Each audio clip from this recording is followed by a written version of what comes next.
Satu sukacita untuk boleh kembali berada di tengah-tengah Bapak Ibu, saudara-saudara sekalian. Dan puji Tuhan, hari ini saya boleh menyampaikan firman Tuhan di tempat ini. Dan Pendeta Arifin hari ini memimpin perjamuan kudus dan juga menyampaikan firman Tuhan di Citra Raya. Jadi saya diutus untuk menyampaikan firman Tuhan di tempat ini. Saudara-saudara, kita akan sama-sama merenungkan satu tema, yaitu benar di dalam Kristus. Dan kita akan sama-sama membuka bagian firman Tuhan. Firman Tuhan hari ini diambil dari Roma pasal yang kelima, ayat 1 sampai ayat yang kedua. Roma pasal yang kelima, ayat 1 sampai ayat yang kedua.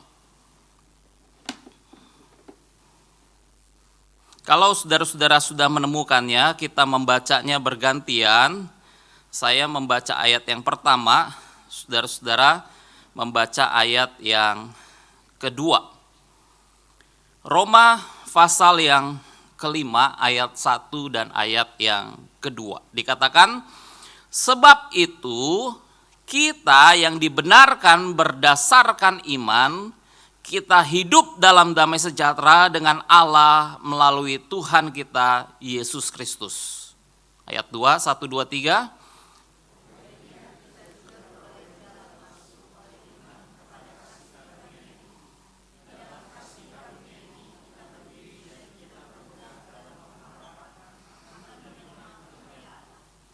Saudara-saudara, salah satu pergumulan kehidupan orang percaya adalah bagaimana dia bisa menjadi benar di hadapan Tuhan.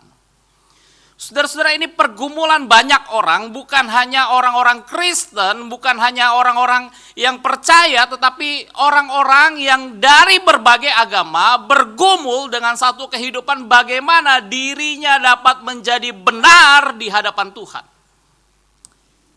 Saudara-saudara, manusia itu sadar dirinya itu orang berdosa. Dan kalau dia adalah orang berdosa, maka dia sadar orang berdosa itu bersalah di hadapan Tuhan.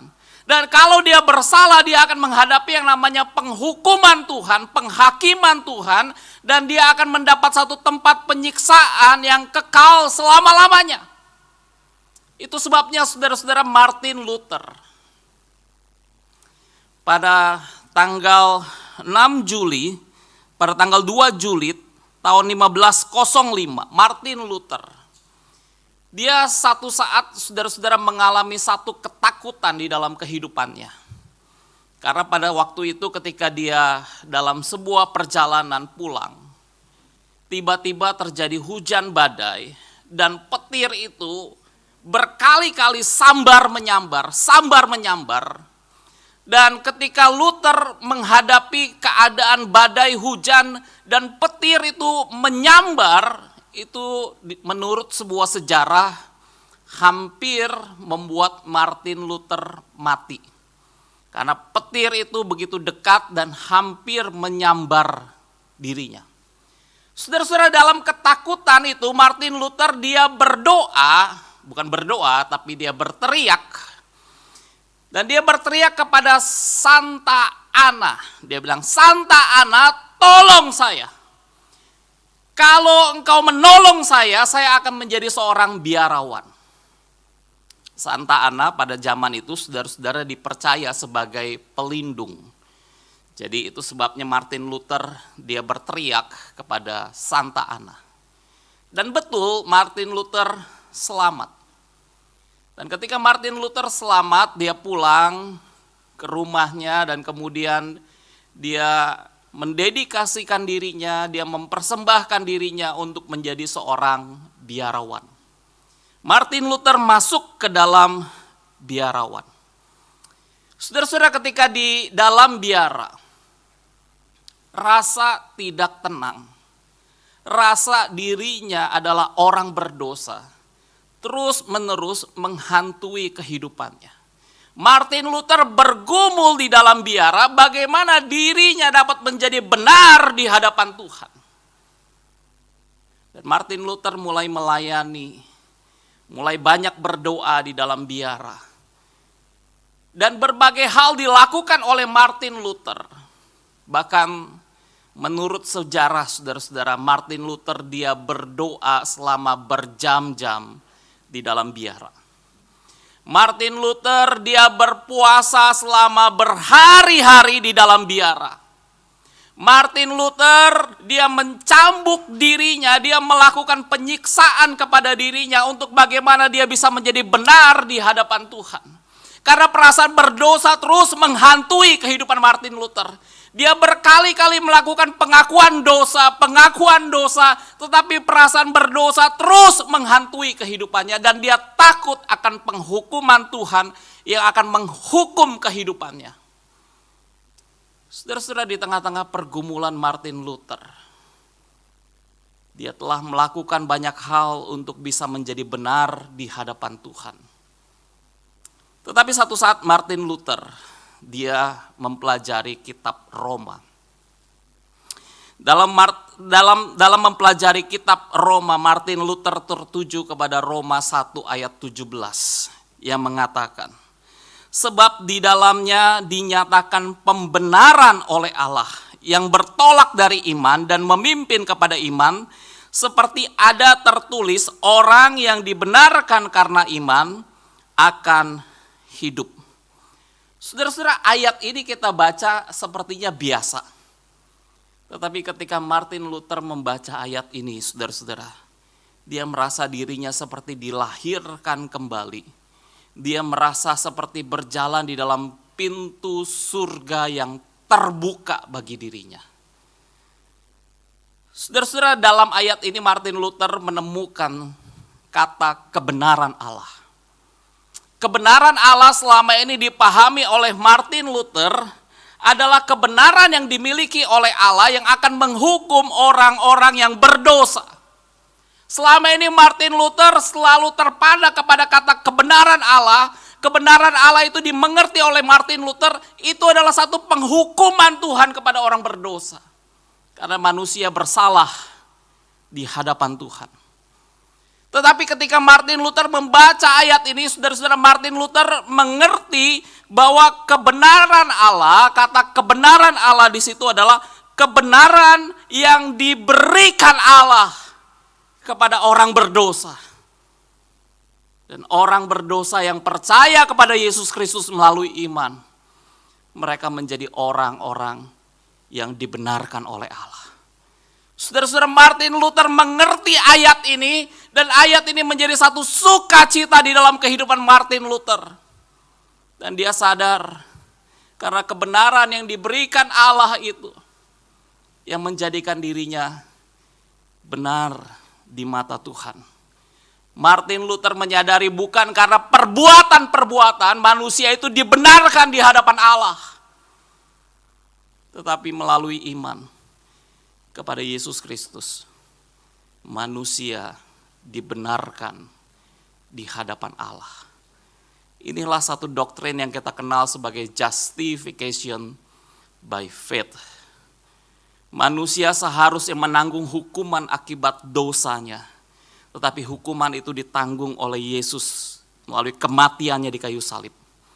Manusia seharusnya tidak dapat menjadi benar di mata Allah, tetapi melalui kematian Yesus, kebenaran Allah itu dikenakan kepada manusia, dikenakan kepada setiap kita, sehingga kita menjadi orang-orang yang benar di mata Tuhan. Saudara-saudara, ini adalah kebenaran yang penuh dengan sukacita. Kita adalah orang-orang yang dibenarkan oleh Allah. Sekarang kita akan membahas dalam Roma pasal yang kelima, ayat 1 dan ayat yang kedua, tentang hasil pembenaran. Apa yang dihasilkan dari orang-orang yang mengalami pembenaran oleh Allah? Apa saudara-saudara yang dihasilkan daripada orang-orang yang mengalami justification by faith? Orang yang dibenarkan karena iman. Mereka mengalami apa? Saudara-saudara, yang pertama, orang yang telah dibenarkan karena iman, pasti akan mengalami damai sejahtera. Ini hal yang akan terjadi dalam hidup kita. Ketika kita telah mengalami pembenaran oleh Allah, kita akan mengalami damai sejahtera. Dalam Roma pasal yang kelima ayat yang pertama dikatakan, sebab itu kita yang dibenarkan berdasarkan iman, kita hidup dalam damai sejahtera dengan Allah melalui Tuhan kita, Yesus Kristus. Dikatakan kita akan hidup dalam damai sejahtera dengan Allah. Saudara-saudara, dalam Roma pasal 1 sampai pasal yang keempat, Paulus menyatakan kepada orang Kristen di Roma bahwa tidak seorang pun yang dibenarkan di hadapan Allah itu karena melakukan hukum Taurat. Manusia tidak pernah bisa untuk mengikuti hukum Taurat dengan sempurna. Itu sebabnya saudara-saudara, perbuatan-perbuatan yang dilakukan itu tidak dapat menjadikan manusia benar di mata Allah. Dan manusia hanya dapat benar dan lepas dari penghakiman Allah yang murka atas dosa. Itu karena iman. Iman kepada apa yang Yesus lakukan bagi kita. Yesus mati di kayu salib. Kematiannya, saudara-saudara, menjadikan kita benar di mata Allah. Dan kebangkitan Kristus menjamin pembenaran dalam hidup kita. Dan di dalam Roma pasal yang kelima, Paulus mulai menggambarkan hasil daripada orang yang dibenarkan oleh Allah. Hasilnya adalah kita hidup dalam damai sejahtera dengan Allah. Saudara-saudara, inilah satu hal yang luar biasa ketika orang itu dibenarkan oleh Allah, dosa-dosanya diampuni, maka orang itu akan mengalami hidup dalam damai sejahtera dengan Allah. Ada seorang anak muda, dia dapat dikatakan sukses, berhasil dalam hidupnya. Dia memimpin sebuah perusahaan yang begitu besar. Tetapi saudara-saudara, anak muda ini sepertinya tidak mengalami kebahagiaan dalam hidupnya. Orang-orang memandang dia sebagai orang yang sukses, yang berhasil, yang bahagia hidupnya. Tetapi hidupnya jauh daripada kebahagiaan. Setiap hari dia bergelut dari satu kegiatan kepada satu kegiatan, dari kesibukan yang satu kepada kesibukan yang lain. Dan hidupnya penuh dengan tekanan, penuh dengan stres. Satu kali seorang temannya mengajak dia, "Bro, ayolah kamu datang ke gereja. Kamu kan perlu Tuhan. Datanglah ke gereja." Karena ini orang yang sangat sibuk dan penuh dengan aktivitas dan kegiatan. Dia merasa datang ke gereja seperti sesuatu yang membosankan, hanya duduk, diam, dengar, kemudian pulang. Dia pikir-pikir, dia bilang, aduh enggak dah.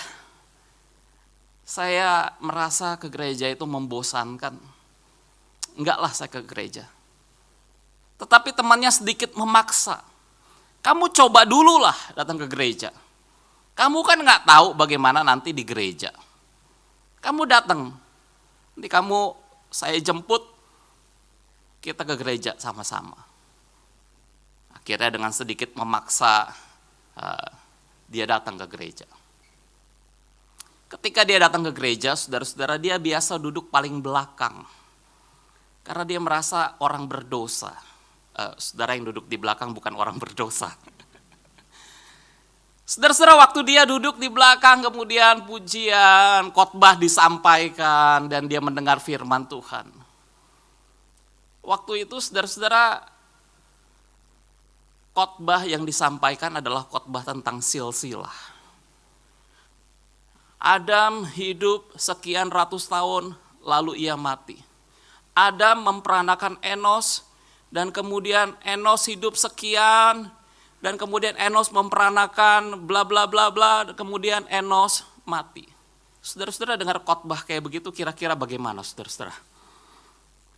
Dan kemudian saudara-saudara dia menguap waktu dengar khotbah. Dan waktu itu selesai kebaktian, anak muda ini bilang begini, "Bro, gue udah bilang kan, ke gereja itu membosankan. Oke, sampai di sini, bye. Minggu depan saya nggak akan ke gereja lagi." Saudara-saudara, ketika malam hari, waktu dia akan tidur, anak muda itu terbayang akan firman Tuhan. Apa yang dia bayangkan? Lalu ia mati. Lalu ia mati. Kalimat itu saudara-saudara terus terbayang di dalam kehidupan anak muda itu. Bagaimana kalau saya mati? Saudara-saudara, malam itu menjadi satu malam yang menakutkan bagi dirinya. By the way, kita nggak tahu, saudara-saudara. 5 orang miliarder naik sebuah kapal laut. Nyemplung ke dalam. Lihat bangkai kapal Titanic. Wah, itu pengalaman asik. Sedikit mengerikan, tetapi satu pengalaman yang menantang. Saudara ada yang mau? Gratis. Dan tiba-tiba saudara-saudara, kapal selam itu di dalam kedalaman dia meledak. Ya, mati saudara-saudara. 5 orang miliarder mati. Jadi kita tidak ada yang tahu kapan kita akan mati. Saudara-saudara, ketika anak muda ini dia mengalami ketakutan dalam kematiannya, maka akhirnya anak muda ini memutuskan, oke. Untuk memberikan rasa tenang dalam hatinya, dia bilang, minggu depan saya akan kembali ke gereja. Saya akan kembali datang beribadah di dalam gereja. Dan betul saudara-saudara, minggu depan dia kembali datang ke gereja. Dia kembali datang ke kebaktian. Dia kembali datang beribadah. Bahkan setiap minggu rutin dia datang ke kebaktian. Bahkan dia mempersembahkan uangnya yang begitu besar untuk mendukung pekerjaan Tuhan. Tetapi saudara-saudara, tetap anak muda ini tidak merasakan damai di dalam hatinya. Dia tetap gelisah, ada sesuatu yang kurang di dalam dirinya. Karena dia gelisah, saudara-saudara, dia ketemu dengan hamba Tuhan yang melayani di gereja tersebut. Dia share, dia cerita tentang pergumulan hidupnya. Dan hamba Tuhan itu mengatakan, yang perlu engkau lakukan adalah percaya kepada Tuhan Yesus Kristus dengan sungguh-sungguh. Mengaku dosamu, menerima dirimu dibenarkan oleh Allah. Maka engkau akan mengalami damai sejahtera di dalam Tuhan.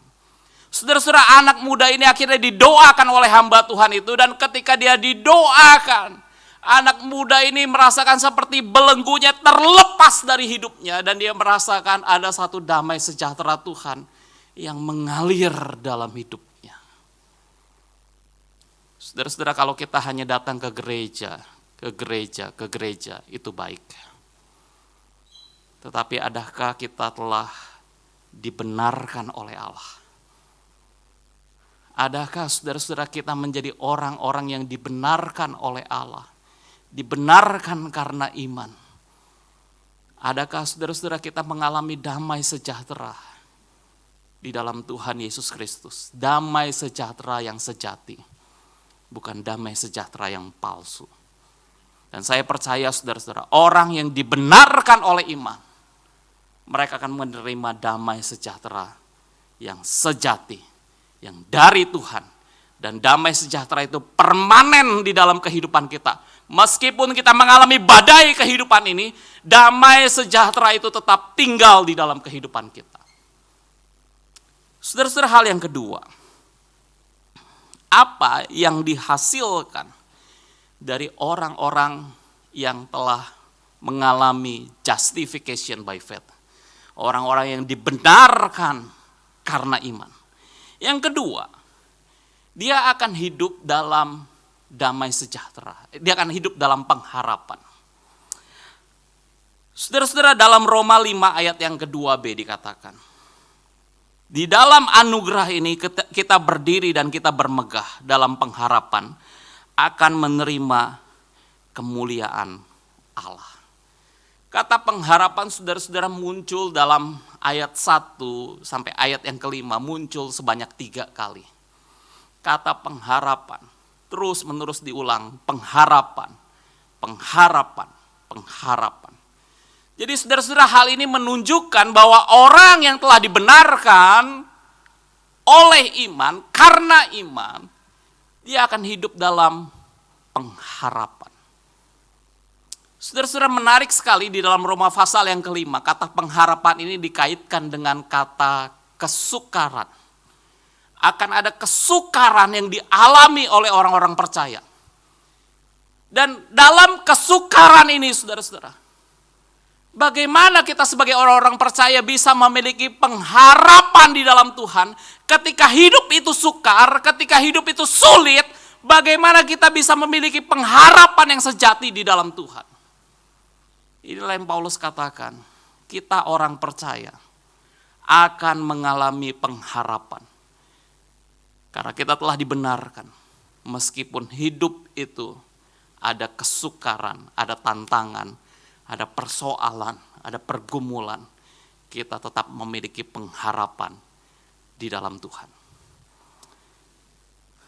Saudara-saudara, seorang rabi, dia menceritakan pengalamannya ketika mengalami masa-masa sulit hidup di dalam kamp konsentrasi yang ada di Auschwitz.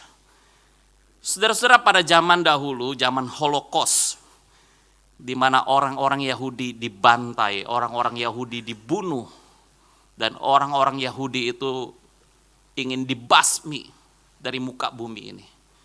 Maka Hitler, saudara-saudara, menangkap orang-orang Yahudi, membawa mereka ke dalam kamp-kamp konsentrasi. Mereka disiksa, dianiaya, dibunuh. Saudara-saudara, ketika seorang rabi menceritakan pengalamannya dari masa kecil, dia berada di sebuah kamp di Auschwitz. Rabi ini dia menceritakan satu kali ayahnya, dia punya margarin. Dan pada hari itu adalah hari perayaan orang Yahudi, Hanukkah. Dan mereka gak punya apa-apa untuk merayakan perayaan hari raya orang Yahudi. Maka saudara-saudara, ayahnya itu mengambil margarin yang ada dan kemudian membuat api menyala untuk merayakan hari raya itu. Saudara-saudara, anaknya ketika menyaksikan apa yang dilakukan oleh ayahnya, anaknya berpikir, besok kita akan makan apa? Kita tidak punya lagi margarin. Dan dia bertanya kepada ayahnya, kenapa ayahnya melakukan hal itu? Membuang-buang makanan yang ada. Hidup di kamp konsentrasi begitu sulit untuk mendapatkan makanan. Saudara-saudara, ayahnya mengatakan seperti ini kepada dia. Nak, manusia bisa hidup 3 hari tanpa makan. Tetapi manusia tidak bisa hidup 3 detik tanpa pengharapan. Tanpa pengharapan, manusia nggak akan bisa hidup. Saudara-saudara, itu menjadi satu pelajaran yang penting. Bahwa di tengah-tengah kesulitan yang perlu kita miliki di dalam kehidupan ini adalah pengharapan. Dan karena kita adalah orang-orang yang telah dibenarkan oleh Kristus, maka saudara-saudara, kita seharusnya hidup dalam pengharapan. Meskipun hidup ini sulit, betul. Tetapi adakah kita memiliki pengharapan? Ketika kita melihat tokoh-tokoh di Alkitab, saudara-saudara, mereka menghadapi masa-masa yang sulit. Daud menghadapi masa-masa yang sulit. Ketika dia harus dikejar-kejar oleh Saul dan tentara-tentaranya, diburu sebagai seorang teroris.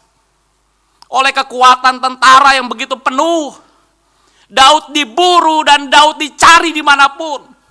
Di goa demi goa Daud dicari. untuk dibunuh. Saudara-saudara, kehidupan Daud menjadi satu kehidupan yang menakutkan. Tetapi Daud di tengah-tengah berbagai pergumulannya, dia berharap kepada Tuhan. Maka kita kenal Mazmur pengharapan yang Daud tulis di dalam kitab Mazmur. Daud memiliki pengharapannya di dalam Tuhan. Hari ini saudara-saudara, apa yang sedang saudara hadapi? Dan saudara adalah orang-orang yang telah dibenarkan. Adakah saudara memiliki pengharapan di dalam Kristus? Adakah saudara memiliki hidup yang penuh dengan damai sejahtera dalam Tuhan? Kita tundukkan kepala, kita berdoa.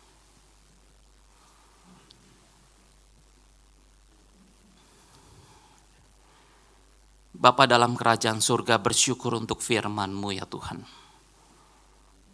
Biarlah firman-Mu meneguhkan setiap jemaat-jemaat-Mu. Kami telah dibenarkan oleh Kristus. Kristus yang menyatakan kami benar. Bukan karena perbuatan-perbuatan kami. Bukan karena kehebatan kami. Kristus yang menyatakan kami benar. Ketika kami percaya kepada Tuhan Yesus Kristus. Bersyukur untuk kebenaran-Mu. Biarlah damai sejahtera-Mu ya Tuhan Kau curahkan bagi kami. Biarlah pengharapan Tuhan berikan bagi kami. Dalam nama Tuhan Yesus Kristus kami berdoa. Amin.